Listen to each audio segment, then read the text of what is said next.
Assalamualaikum warahmatullahi wabarakatuh.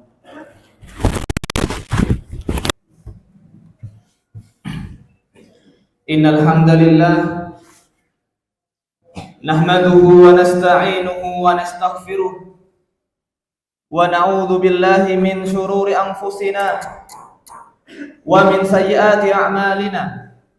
May yahdihillahu fala mudilla lahu wa may yudlil fala hadiya lahu. Asyhadu an la ilaha illallah wahdahu la syarika lahu wa asyhadu anna Muhammadan 'abduhu wa rasuluh. Qala Allah Subhanahu wa ta'ala fil Qur'anil Karim, ya ayyuhalladzina amanu taqullaha haqqa tuqatih wa la tamutunna illa wa antum muslimun. Ya ayyuhan nasu taqu rabbakumul ladzi khalaqakum min nafsin wahidah wa khalaqa minha zawjaha wa batha minhuma rijalan katsiran wa nisaa'a wattaqullaha alladzi tasaaluna bihi wal arham innallaha kana 'alaikum raqiba. Ya ayyuhalladzina amanu taqullaha wa qulu qawlan sadida yuslih lakum a'malakum wa yaghfir lakum dhunubakum wa may yuti'illaha wa rasulahu faqad faza fawzan 'azima. Fa inna asdaqal hadithi kitabullah wa khairul huda huda Muhammadin sallallahu alaihi wasallam wa syarrul umuri muhdatsatuha fa inna kulla muhdatsatin bid'ah wa kulla bid'atin dhalalah wa kulla dhalalatin finnar. Allahumma salli wa sallim ala nabiyyina Muhammadin wa ala alihi wa sahbihi ajma'in. Amma ba'du. Kaum muslimin, sidang jamaah Jumat rahimani wa rahimakumullah. Semoga Allah Subhanahu wa ta'ala senantiasa melimpahkan rahmatnya yang luas kepada kita semua. Usikum wa nafsi bitaqwallah faqad fazal muttaqun. Khatib wasiatkan kepada diri khatib pribadi dan kepada seluruh jamaah Jumat untuk senantiasa bertakwa kepada Allah Subhanahu wa ta'ala. Karena takwa itulah yang menyebabkan kita beruntung di sisi Allah Tabaraka wa ta'ala, meraih surganya, meraih kebahagiaan hati. Kaum muslimin sidang Jumat rahimani wa rahimakumullah. Pepatah mengatakan, araftu syarr la lisyarri lakin litawaqtihi wa man lam ya'rif syarr minal khairi yaqa fihi. Aku mengetahui sebuah keburukan bukan untuk aku mengerjakan keburukan tersebut, tapi untuk aku tinggalkan.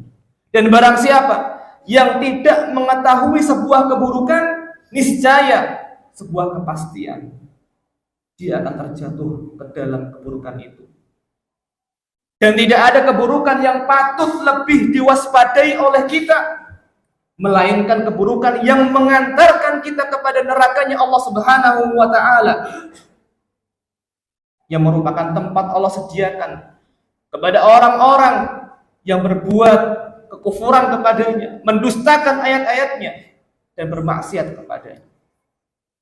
Al-Imam Ibnul Qayyim rahimahullahu ta'ala, seorang ulama besar Ahlus Sunnah, dengan kepiawaiannya dan luasnya ilmu beliau dalam berbagai macam bidang keagamaan, meringkaskan kepada kita bahwa pintu masuk neraka itu secara global ada 3 macam. Beliau mengatakan dalam kitab Al-Fawaid, dakhalan nasu an-nar min salasati abwab. Orang-orang akan memasuki neraka melalui 3 celah pintu yang besar. Apa itu? Apa itu? Babu syubhatin. Yang pertama adalah pintu syubhat. Awrasat syakkan fi dinillah. Syubhat ini akan mengakibatkan seorang ragu tentang agamanya Allah Subhanahu wa ta'ala. Wa babu syahwatin. Yang kedua adalah pintu syahwat. Awrasat taqdimal hawa ala ta'atihi, yang menyebabkan seorang lebih mengedepankan hawa nafsunya dibandingkan ia lebih taat kepada Rabb-nya. Wa mardatihi, dibandingkan ia berusaha untuk mencapai, meraih keridhaan dari Allah Subhanahu wa ta'ala. Dan yang ketiga, wababu ghadabin, bab kemarahan, pintu kemarahan, kemurkaan, aurasat al-udwana ala khalqihi, yang mengakibatkan seorang itu benci kepada saudaranya, mempunyai hasad kepada saudaranya, dan berusaha untuk menyingkirkan saudaranya. Kaum muslimin sidang jamaah Jumat rahimakumullah. Yang pertama adalah pintu syubhat. Syubhat itu adalah kerancuan cara berpikir, pemahaman yang menyimpang serta keraguan-keraguan dalam masalah agama. Allah Subhanahu wa taala menceritakan keadaannya orang-orang munafik. Di awal-awal surat Al-Baqarah, Allah mengatakan fi qulubihim maradun fazadahumullahu marad. Dalam hati mereka ada penyakit. Tapi anehnya mereka tidak berusaha untuk menyembuhkan penyakit itu. Mereka menikmati penyakit tersebut, maka fazadahumullahu marad, Allah tambahkan penyakit itu sehingga mengakar sampai dalam hati mereka dan mereka tidak bertobat dari kenifakan sampai meninggal. Saking bahayanya pintu syubhat ini. Dia bisa menjadikan seorang yang tadinya muslim keluar dari agamanya karena ragu akan agamanya sendiri. Seorang yang tadinya bangga menjadi seorang muslim, kemudian dia menjadi minder. Ketika ditanya, apa agamamu? Saya Islam, saya muslim. Dia tidak merasa pede dengan agamanya sendiri. Syubhat inilah yang menyebabkan seorang berkeyakinan semua agama itu benar, semua agama itu sama, seperti keyakinannya orang-orang liberal. Syubhat inilah yang menyebabkan seorang lebih khusyuk, lebih hikmat ketika beribadah di samping kuburan dibandingkan ia harus meminta kepada Allah Subhanahu wa taala di dalam masjidnya Allah Subhanahu wa taala. Syubhat inilah yang menyebabkan seorang menjadi ateis, tidak percaya akan adanya Sang Pencipta. Syubhat inilah yang menyebabkan seorang berpemahaman qadariyah menolak adanya takdir. Ataupun seorang menjadi seorang mu'attilah, orang yang menolak sifat-sifatnya Allah Subhanahu wa taala. Dengan dalil, ketika kita menetapkan sifat untuk Allah, berarti kita sedang menyerupakan Allah dengan makhluknya. Kita perlu tahu bahwa selamatnya agama, selamatnya pemahaman seseorang adalah perkara yang paling berharga dalam kehidupan seorang muslim. Dan kita diperintahkan untuk menjauhi sejauh-jauhnya sumber-sumber syubhat agar agama kita terjaga, keyakinan kita terjaga, dan diantaranya adalah kita memilih guru yang benar dalam beragama. Kemudian pintu yang kedua yang Ibnul Qayyim sebutkan adalah pintu syahwat, pintu hawa nafsu, dan ini juga penyakit yang sangat berbahaya, yang jika seorang tidak bisa mengendalikan hawa nafsunya, akibatnya apa? Dia akan mengedepankan hawa nafsu tersebut dan dia akan terjerumus, terperosok dalam kubang-kubang kemaksiatan sehingga ia akan merasa kesusahan untuk mentas darinya. Kaum muslimin sidang Jumat rahimani wa rahimakumullah, Allah Subhanahu wa taala sebutkan dalam surat An-Nazi'at ayat 37 sampai 41. Fa amma man tagha wa athara al-hayata ad-dunya fa innal jahima hiyal ma'wa. Barang siapa yang dia melampaui batas, selalu mengedepankan hawa nafsunya, wa atharul hayata dunya, dan dia lebih mengedepankan kehidupan dunia ini yang menjadi prioritas utama, bagaimana cara ia senang di dunia, bagaimana ia memperoleh harta, halal ataupun haram semua ditabrak semuanya. Allah katakan fa innal jahima hiyal ma'wa. Neraka jahim yang panas adalah tempat kembalinya. Wa amma man khafa maqama rabbih, dan Allah sebutkan kebalikannya, ada orang-orang yang mereka takut akan keagungan Tuhannya walaupun Tuhannya tidak bisa dilihat oleh mata. Wa nahan nafsa 'anil hawa, dan dia juga berusaha untuk mencegah dari mengikuti hawa nafsu. Ketika dia hendak berlaku, melakukan sesuatu, dia berhenti terlebih dahulu. Ini melanggar syar'i atau tidak?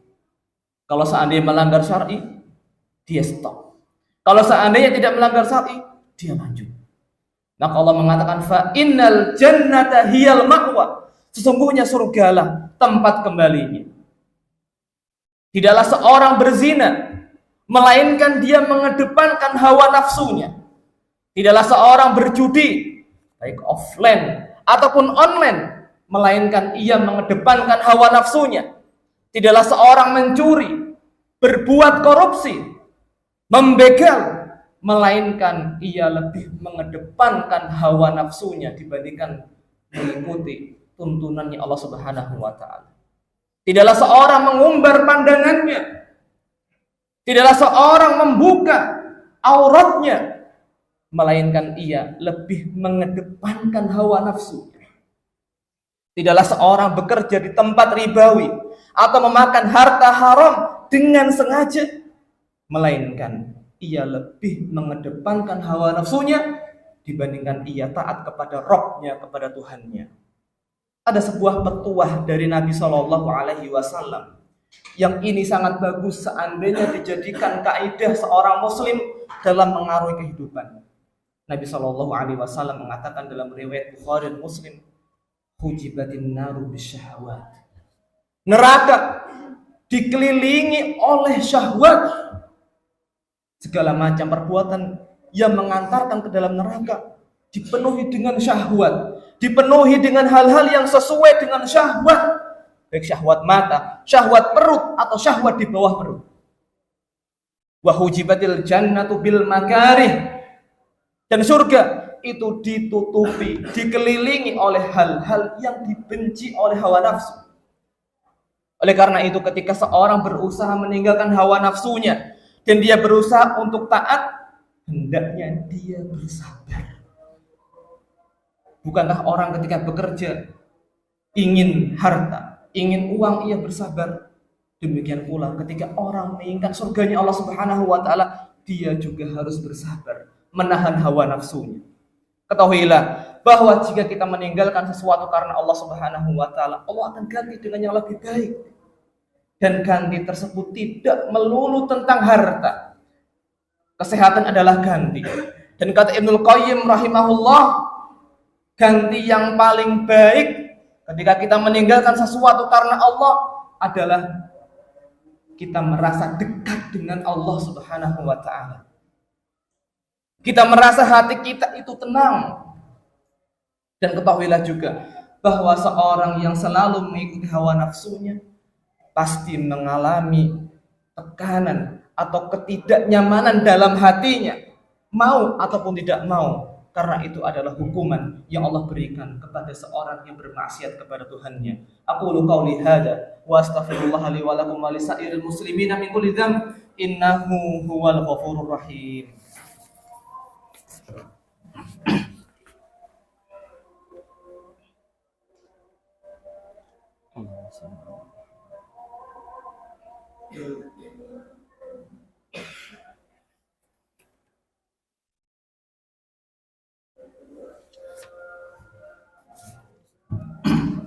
Alhamdulillahi hamdan katsiran thayyiban mubarakan fih kama yuhibbu rabbuna wa yardah. Asyhadu an la ilaha illallah wahdahu la syarika lah wa asyhadu anna Muhammadan abduhu wa rasuluhu. Allahumma shalli wa sallim ala nabiyyina wa rasulika Muhammadin wa ala alihi wa sahbihi ajma'in, amma ba'd. Kaum muslimin rahimani wa rahimakumullah. Kemudian pintu yang ketiga adalah pintu al-ghadab, pintu kemarahan, kemurkaan. Marah yang membuat kita menjadi benci kepada sesama muslim. Abu Darda radhiyallahu taala anhu, seorang sahabat Nabi sallallahu alaihi wasallam, pernah bertanya kepada Nabi sallallahu alaihi wasallam, "Ya Rasulullah, wahai Rasulullah, dullani ala amalin. Tunjukkan kepadaku sebuah amal yang bisa memasukkan aku ke dalam surga." Maka Nabi sallallahu alaihi wasallam mengatakan, la taghdab walakal jannah. Jangan engkau marah, jangan engkau lampiaskan kemarahanmu, maka bagimu surga. Maka bagimu surga. Dan kita bisa melihat orang-orang yang gampang, yang mudah tersulut amarahnya, lisannya itu tidak terkontrol, mudah mengeluarkan kata-kata yang kotor, dan semua makian mungkin telah dikeluarkan oleh lisannya tersebut. Lihatlah perbuatannya adalah sikap yang kasar lagi fasik. Seyogyanya seorang muslim itu adalah orang yang mudah mengontrol marahnya. Allah Subhanahu wa taala mengatakan tentang sifatnya orang-orang muslim. Wa idza ma ghadibuhum yaghfirun. Ketika mereka terpancing amarahnya, mereka memaafkan. Di ayat lain Allah Subhanahu wa taala mengatakan, "Wal kadhiminal ghaidha wal 'afina 'anil nas wallahu yuhibbul muhsinin." Orang-orang yang bisa menahan amarahnya dan orang-orang yang bisa memaafkan kesalahan-kesalahan orang lain. Wallahu yuhibbul muhsinin, dan Allah Subhanahu wa taala mencintai orang-orang yang berbuat ihsan. Dialah orang yang kuat, orang yang mampu untuk menahan amarahnya. Tidak sedikit-sedikit marah dan sedikit-sedikit marah. Abu Hurairah radhiyallahu taala anhu mengatakan bahwasanya Nabi sallallahu alaihi wasallam pernah mengatakan, "Laisa syadidu bisur'ah." Bukan orang yang kuat itu ketika tinju, ketika gulat, ketika berkelahi dia menang, bukan. Innama syadidul ladzi yamliku nafsahu 'indal ghadab. Orang yang kuat itu adalah orang yang bisa menguasai dirinya ketika marah. Kuasai mulutnya, kuasai tangannya, tidak memukul, dikuasai kakinya, tidak menendang. Betapa banyak seorang suami marah kepada istrinya, menjatuhkan talak, kemudian menyesal.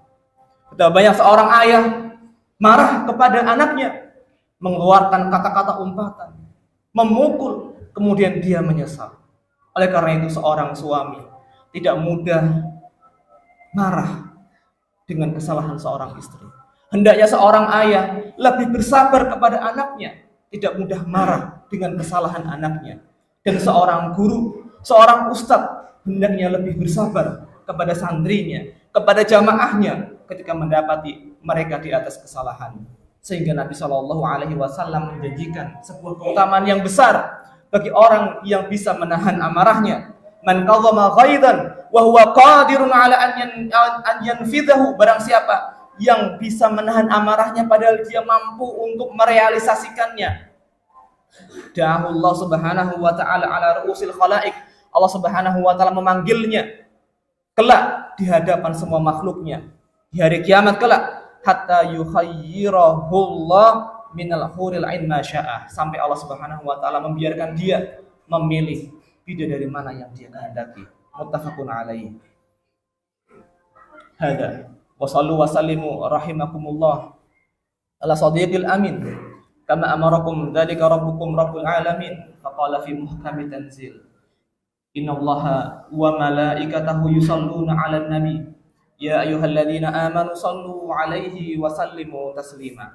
Allahumma salli ala Muhammad wa ala ali Muhammad kama shallaita ala Ibrahim wa ala ali Ibrahim innaka Hamidum Majid. Wa barik ala Muhammad wa ala ali Muhammad kama barakta ala Ibrahim wa ala ali Ibrahim innaka Hamidum Majid. Allahumma ighfir lil muslimina wal muslimat wal mu'minina wal mu'minat al ahya minhum wal amwat. Rabbana zalamna anfusana wa illam taghfir lana wa tarhamna lanakunanna minal khasirin. Rabbana ighfir lana wa li ikhwanina alladhina sabaquna bil iman wa la taj'al fi qulubina ghillan lil ladzina amanu rabbana innaka ra'ufur rahim. Rabbana la tuzigh qulubana ba'da idh hadaitana wa hab lana min ladunka rahmah innaka antal wahhab. Allahumma ansur ikhwanana al mujahidin fi Palestin. Allahumma ansur ikhwanana al mujahidin fi Palestin. Rabbana atina fid dunya hasanah wa fil akhirati hasanah wa qina adzabannar wa sallallahu ala nabiyyina Muhammadin wa ala alihi wa sahbihi ajma'in wa akhiru da'wana alhamdulillahi rabbil alamin. Aqimus shalah.